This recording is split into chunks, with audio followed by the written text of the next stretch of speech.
السلام عليكم ورحمة الله وبركاته.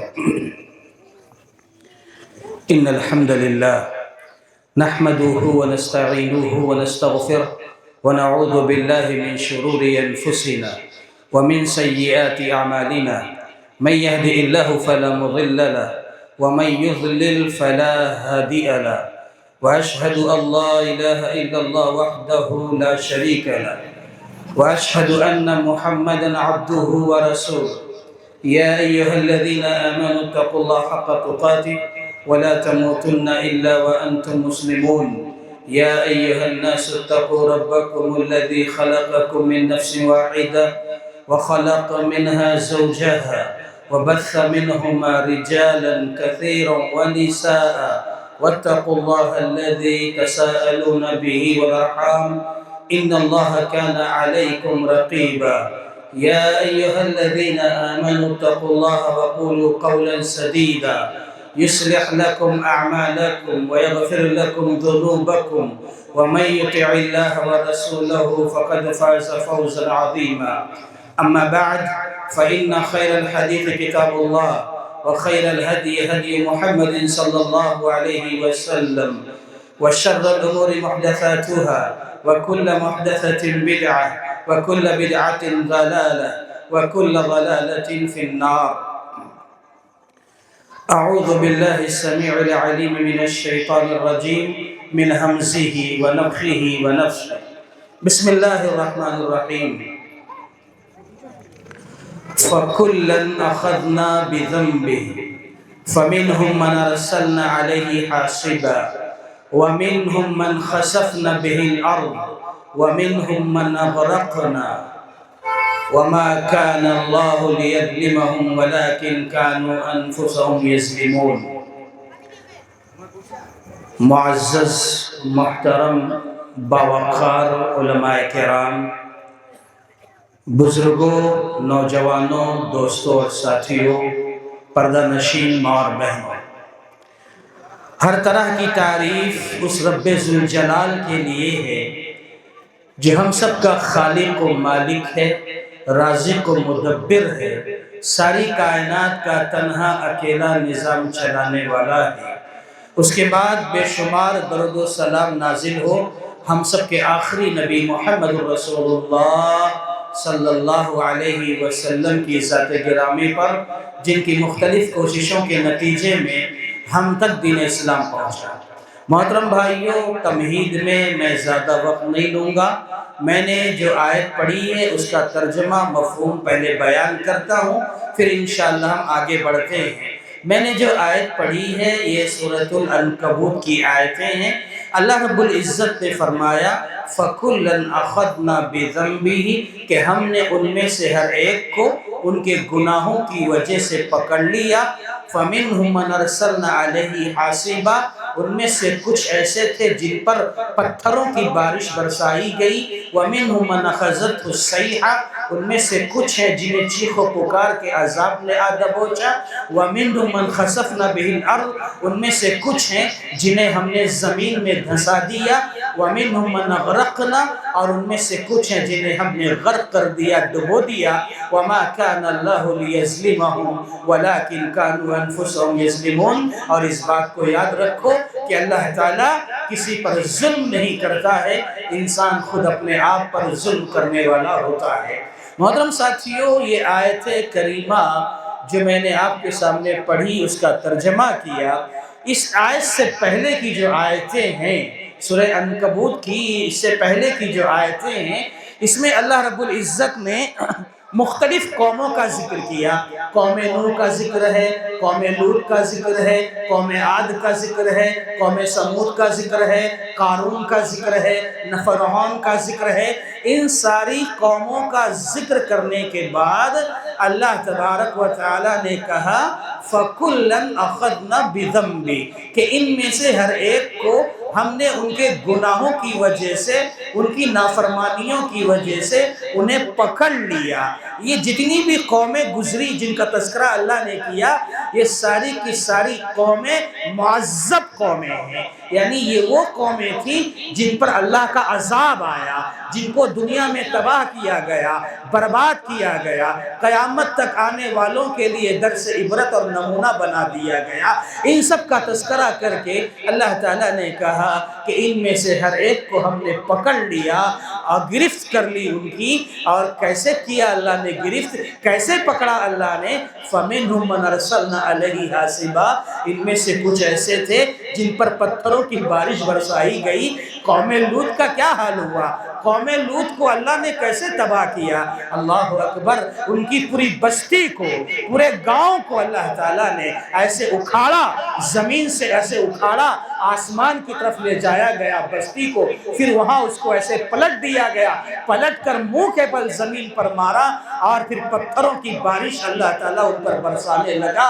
اور ایسا نہیں تھا کہ ایک پتھر گرا تو معاملہ رک گیا، پتھر پہ پتھر، پتھر کے پتھر، ایک پتھر دوسرا، تیسرا، چوتھا، پانچواں، اس طرح سے اللہ تبارک و تعالی نے قوم لوط کو تباہ کیا۔ کہا فَمِنْهُمْ مَنْ أَرْسَلْنَا عَلَيْهِ حَاسِبًا، ان میں سے کچھ ایسے تھے جن پر پتھروں کی بارش برسائی گئی۔ وَمِنْهُمْ مَنْ أَخَذَتْهُ الصَّيْحَةُ، اور کچھ ایسے تھے جنہوں چیخ و پکار کے عذاب نے آدھا بوچھا۔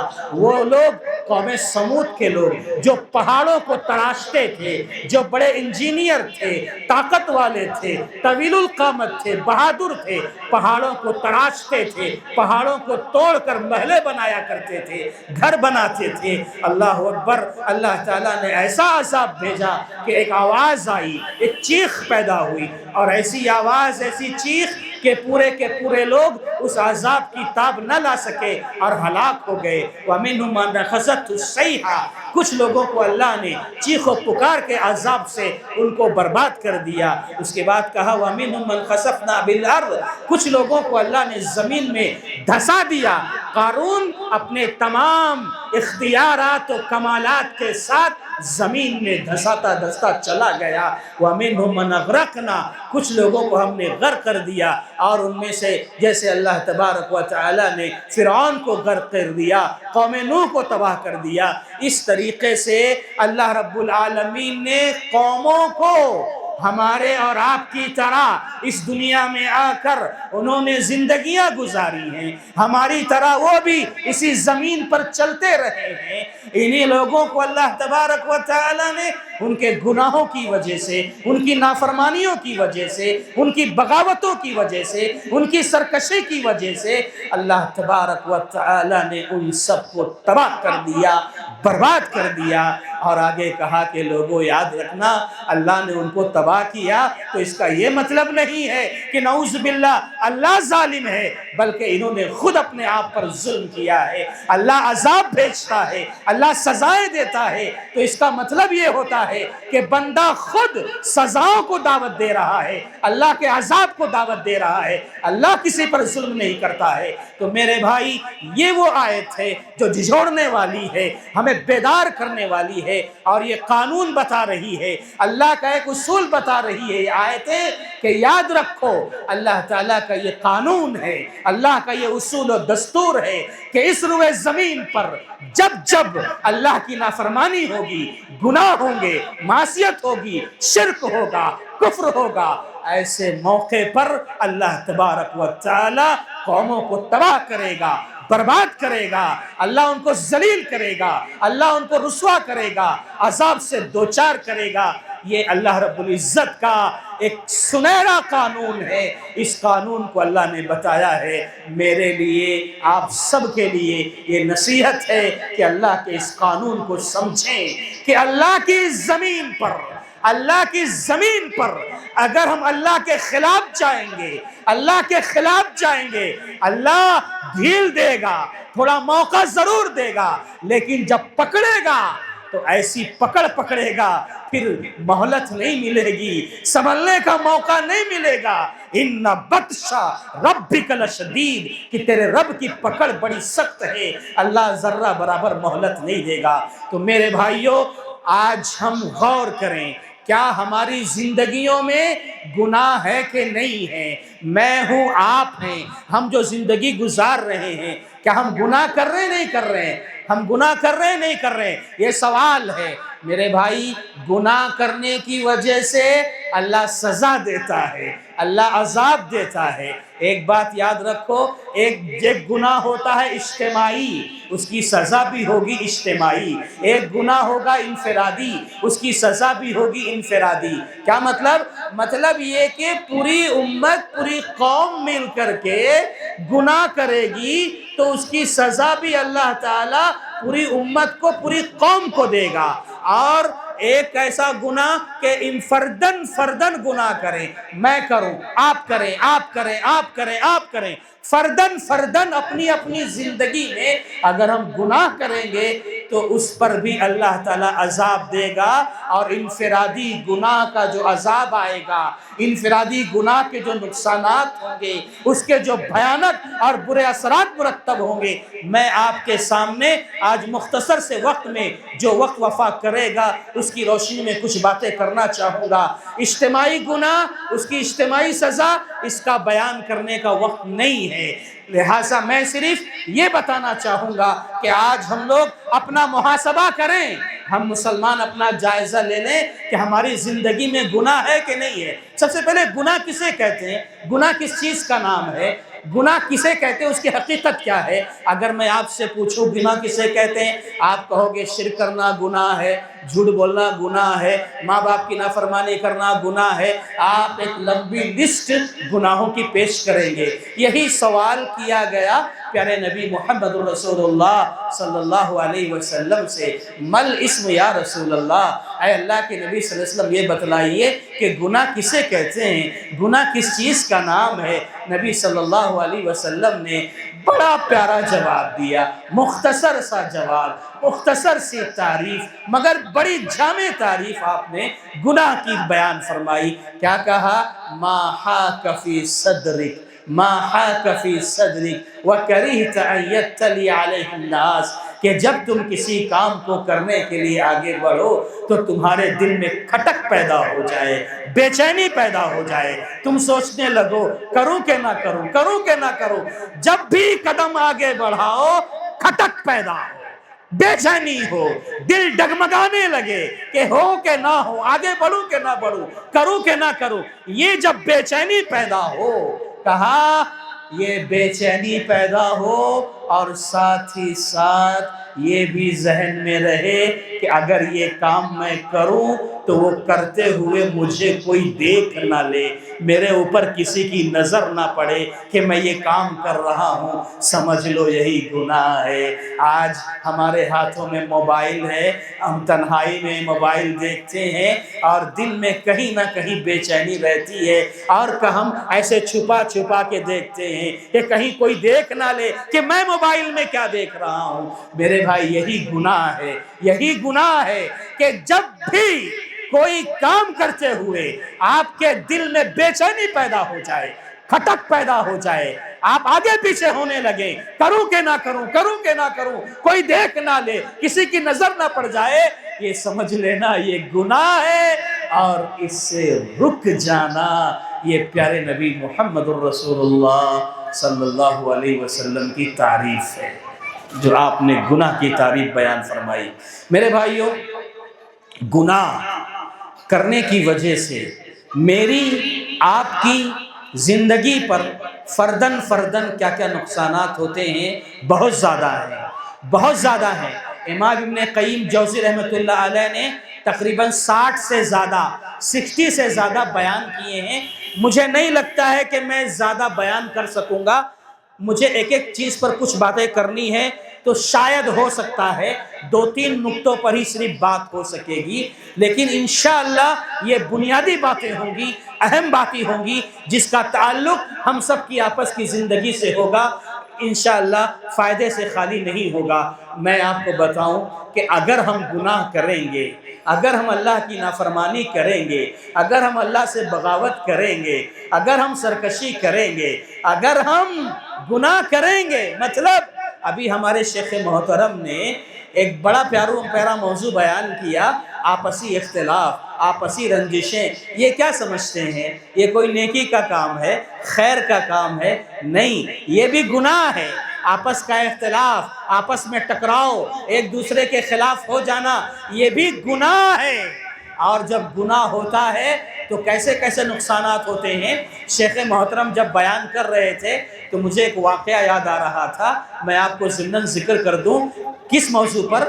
کہ آپسی رنجشیں، آپسی اختلافات جب ہوتے ہیں نا، تو یہ اختلاف اگر ہوتا ہے، کسی وجہ سے اگر اختلاف ہوتا ہے، ہونے دو، لیکن اس اختلاف کو مخالفت کا رنگ مت دو، دشمنیوں کا ماحول نہ بناؤ، نفرتوں کا ماحول نہ بناؤ۔ آج دنیا تو یہی چاہتی ہے، آج دنیا یہی کر رہی ہے کہ ہم آپس میں لڑیں، نفرتوں کا ماحول بنائیں، اختلاف کریں۔ آج دنیا تو یہی چاہتی ہے، ہمیں لڑانا چاہ رہی ہے، ہمیں آپس میں ایک دوسرے کے خلاف کرنا چاہ رہی ہے۔ آج دنیا کا مقصد یہی بن چکا ہے۔ اس لیے دنیا اور ظالموں کے اس مقصد کو پہچانو۔ اپنے آپ میں اگر اختلاف ہوتا ہے، دلائل کی بنیاد پر بعض مسائل میں اگر اختلاف ہوتا ہے، ہونے دو، لیکن محبتوں کا ماحول رہے، نفرتوں کا ماحول نہ رہے۔ میں ایک مثال آپ کو دے دوں، کیا صحابہ کی زندگی میں اختلاف نہیں تھا؟ صحابہ کرام کے درمیان بھی ایسے ایسے مسائل میں اختلاف ہوا کرتا تھا، اللہ کی پناہ ایک دوسرے کو مباہلے کی دعوت دیتے تھے، اما یتق اللہ کہتے تھے، کیا تمہیں اللہ کا ڈر نہیں ہے، ایسی ایسی باتیں کرتے ہو؟ یہ صحابہ آپس میں ایک دوسرے کو کہا کرتے تھے۔ کس وجہ سے؟ ان کے درمیان اختلاف ہوتا تھا اس لیے۔ لیکن ان سارے اختلافات کے باوجود کیا محبت تھی، کیسی الفت تھی، کیسی شفقت تھی، کیسا لگاؤ تھا، کیسا پیار تھا۔ اللہ اکبر، دیکھنے کی بات ہے۔ بات آ گئی ہے تو میں ضمن ذکر کر کے تیزی سے آگے گزر جاؤں گا۔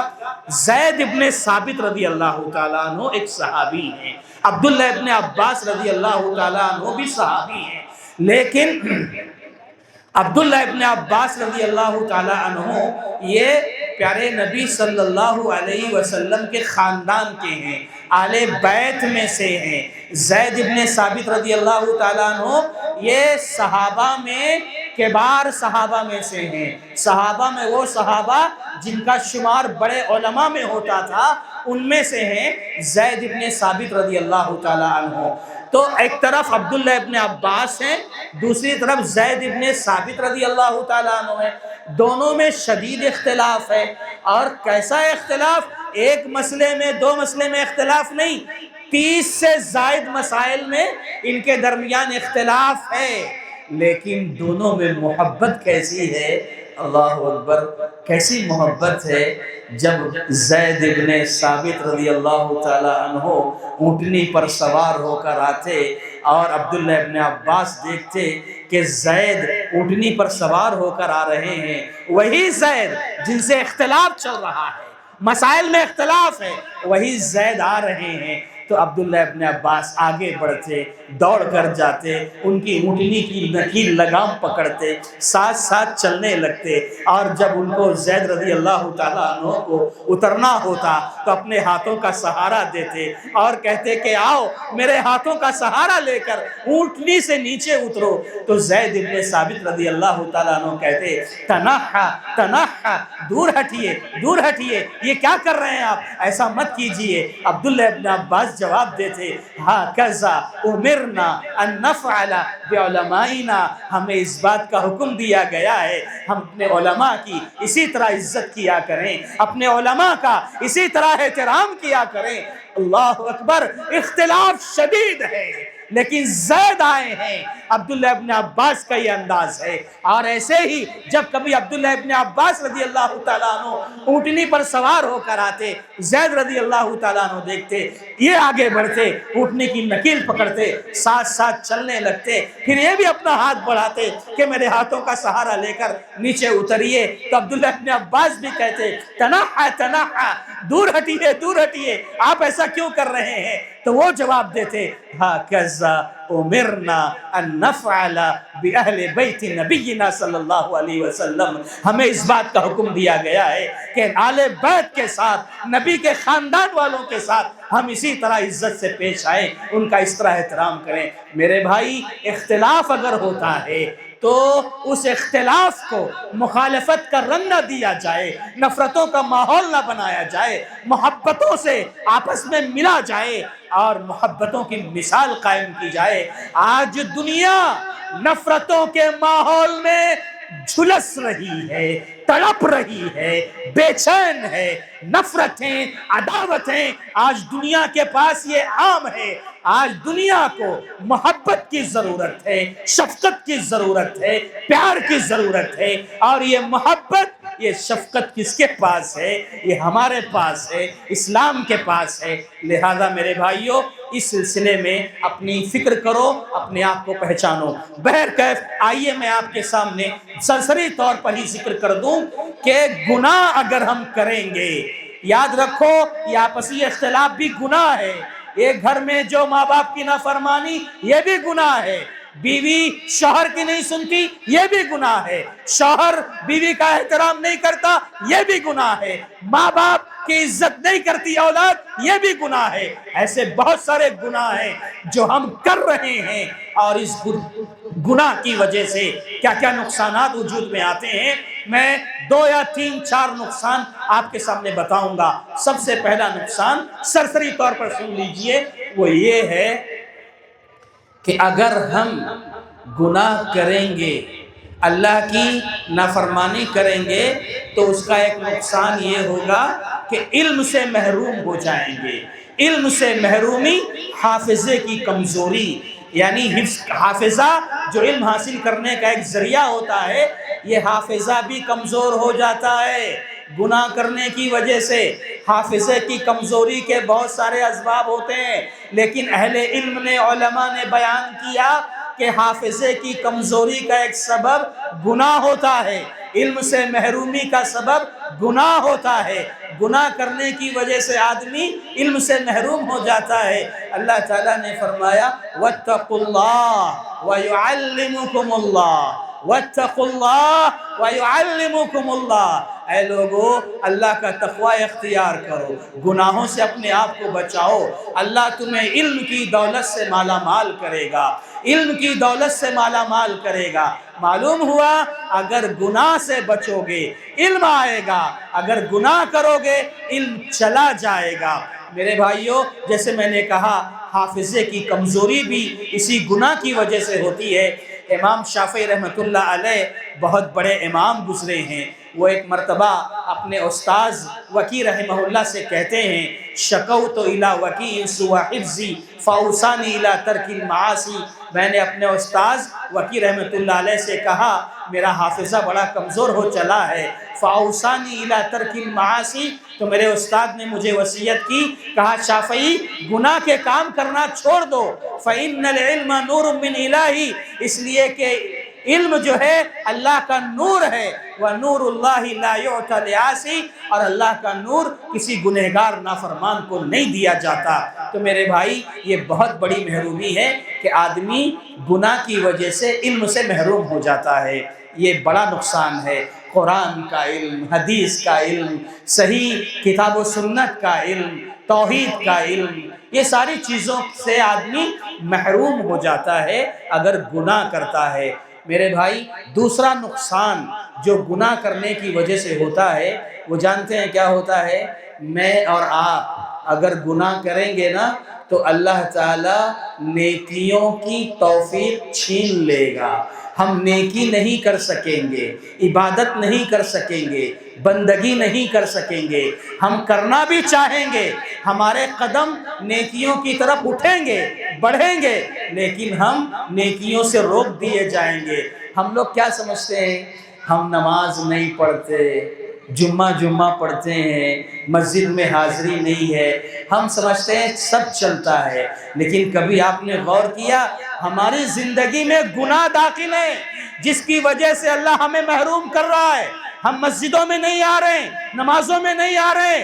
رمضان کا مہینہ تھا، برابر مسجدیں آباد تھی، رمضان گزر گیا، پھر وہی رفتار بے ڈھنگی جو پہلے تھی پھر واپس آ گئی، مسجدوں سے دور، نمازوں سے دور۔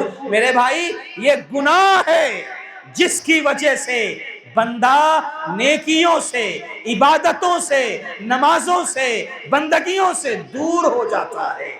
اور اگر کبھی موقع مل بھی جائے تو کبھی کبھی ملتا ہے موقع بندے کو نیکی کرنے کا، کب؟ جمعہ کو آتا ہے مسجد کو۔ میرے بھائی میں آپ کو بتاؤں، آپ کے قدم اٹھ گئے ہیں نیکی کے لیے، آپ جا رہے ہیں نیکی کرنے کے لیے، اگر آپ کو نیکی نہ کرنے دیا جائے، نیکی سے روک دیا جائے تو کیا سمجھتے ہیں آپ؟ معمولی چیز ہے یہ، بہت بڑا نقصان ہے یہ میرا اور آپ کا، کہ اگر اللہ ہمیں نیکی کرنے سے روک دے تو سوچنا چاہیے کہ ہماری زندگی میں کہیں گناہ تو نہیں ہے۔ دیکھو میں بتاؤں آپ کو، اللہ تبارک و تعالی نے قرآن مجید میں ذکر کیا، ان الذین تولوا منکم یوم التقى الجمعان انما استزلهم الشیطان ببعض ما کسبوا۔ اللہ نے کیا کہا کہ یاد کرو اس دن کو جب تم میں کی ایک جماعت میدان جنگ سے واپس لوٹ گئی تھی۔ اس کا پس منظر کیا ہے؟ جنگ بدر کے بعد جب جنگ احد ہونے والی تھی تو اللہ کے نبی صلی اللہ علیہ وسلم نے صحابہ کرام سے یہ مشورہ کیا، کہا کہ ہم یہ لڑائی کہاں لڑیں، مدینے میں رہ کر لڑیں یا مدینے سے باہر چل کر کسی میدان میں لڑیں؟ تو صحابہ کرام کی یہ رائے آئی، اے اللہ کے نبی صلی اللہ علیہ وسلم ہم چاہتے ہیں کہ یہ لڑائی مدینے سے باہر نکل کر کسی صحرا میں چل کر لڑیں۔ لیکن دوسری رائے بھی آئی، اور وہ رائے کس کی تھی؟ رئیس المنافقین عبداللہ بن ابی بن سلول کی تھی، جو منافقوں کا سردار تھا۔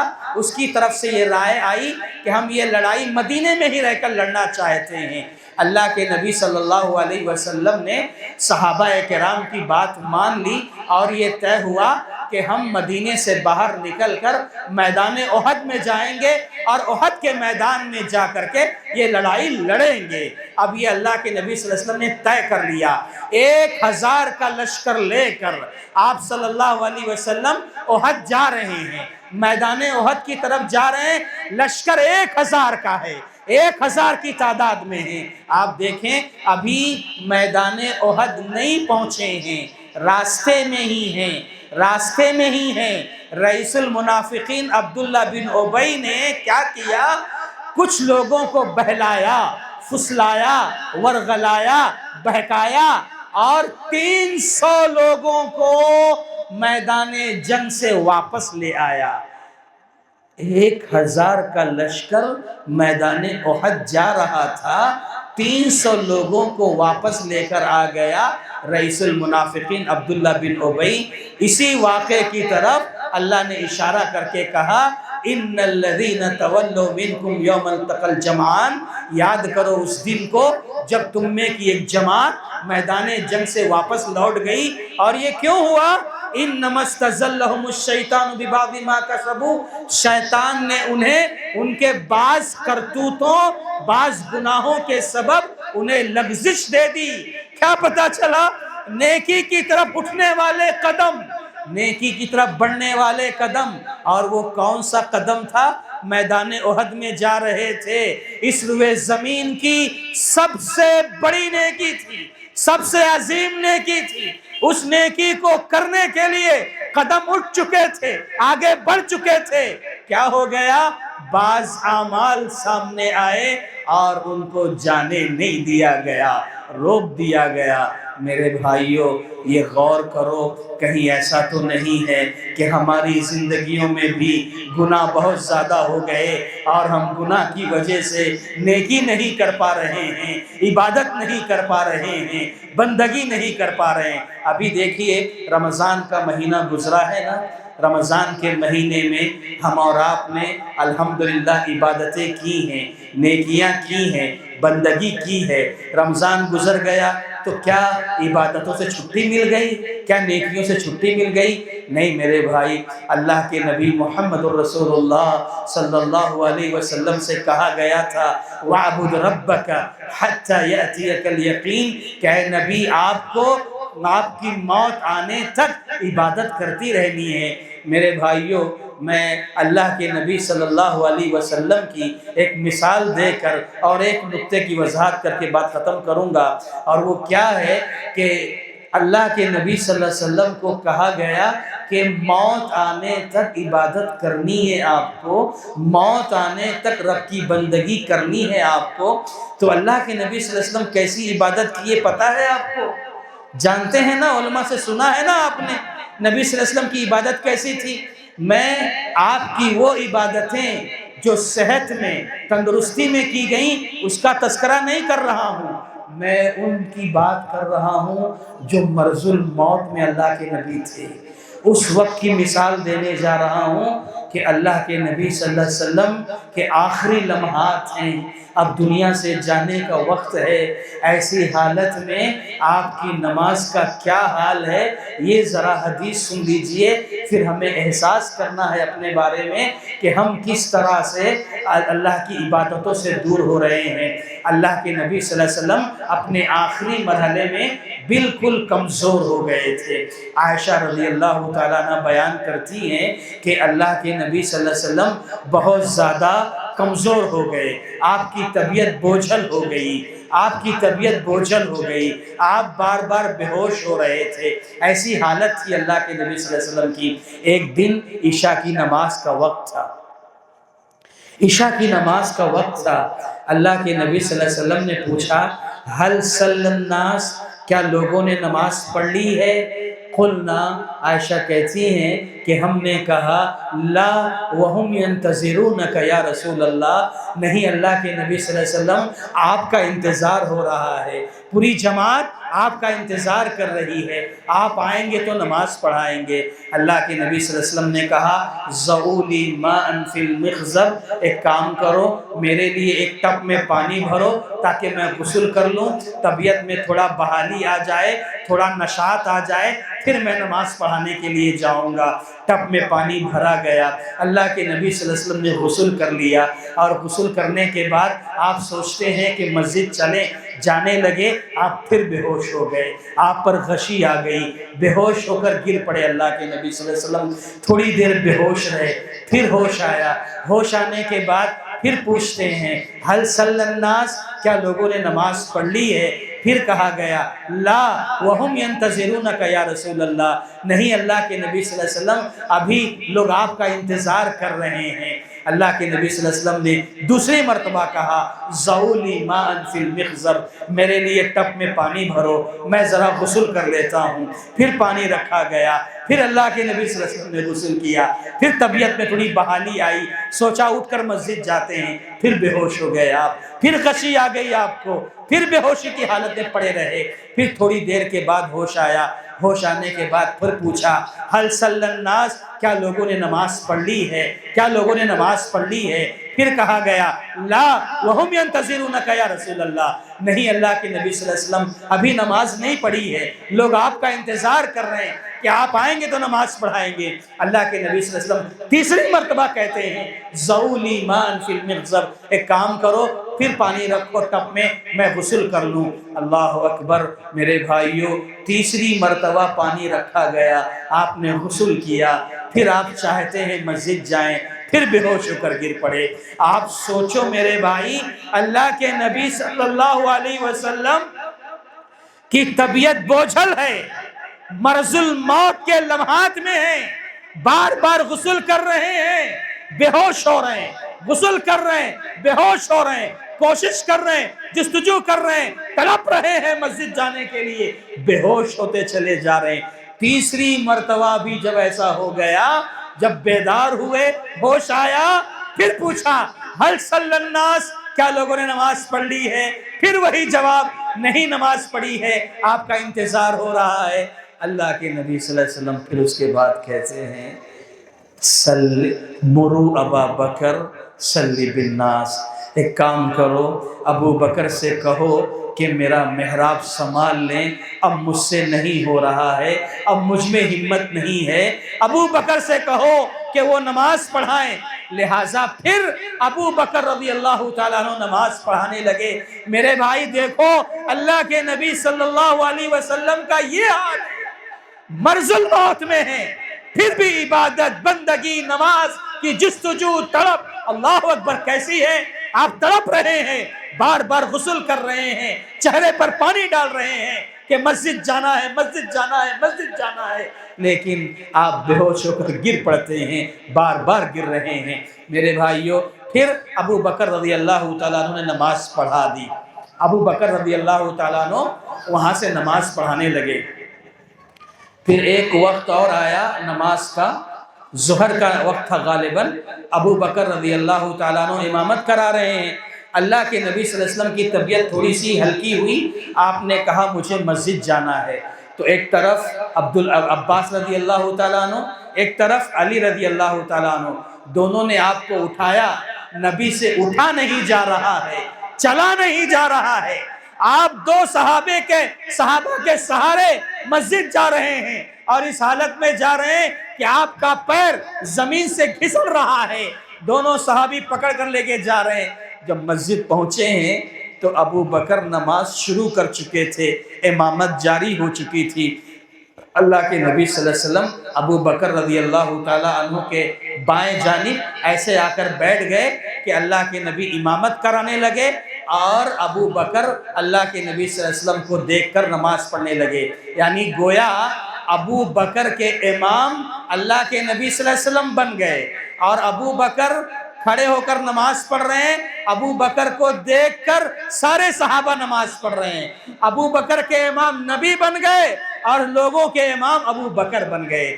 اس طرح سے میرے بھائی نبی صلی اللہ علیہ وسلم کی زندگی کے آخری لمحات گزرے ہیں۔ تو میرے بھائیوں، بتانا یہ ہے، جب گناہ ہوتا ہے نا، گناہ کریں گے تو نیکیوں سے محروم ہو جائیں گے، عبادتوں سے محروم ہو جائیں گے۔ تو لہٰذا مجھے بھی اور آپ کو بھی یہ سوچنا ہے، اگر ہماری نمازیں چھوٹتی ہیں، ہماری نمازیں قضا ہوتی ہیں، ہم مسجد نہیں آتے ہیں، تو سوچنا یہ ہے کہ کہیں نہ کہیں ہم گناہوں میں زیادہ مبتلا ہیں۔ اس لیے اللہ تعالیٰ ہمیں نمازوں کی توفیق بھی نہیں دے رہا ہے، نیکیوں کی توفیق ہم سے چھین لے رہا ہے۔ میرے بھائی، ایک مومن تو وہ ہوتا ہے کہ اگر اس کی فجر چھوٹتی ہے نا تو ٹینشن میں آتا ہے کہ فجر چھوٹی کیسے، نماز چھوٹتی ہے ٹینشن میں آتا ہے، یہ ہوا کیوں، کیسے ہوا، سوچنے پر مجبور ہو جاتا ہے۔ تو گناہ کرنے کی وجہ سے ایک نقصان یہ ہوتا ہے کہ بندہ نیکیوں سے محروم ہو جاتا ہے۔ ایک تیسرا اثر، تیسرا نقصان، اس کو بتا کر ممکن ہے بات ختم ہو جائے، اگر وقت رہے گا تو بات کی جائے گی، ورنہ اسی ایک آخری نقطے پر ہم بات ختم کریں گے، اور وہ کیا ہے؟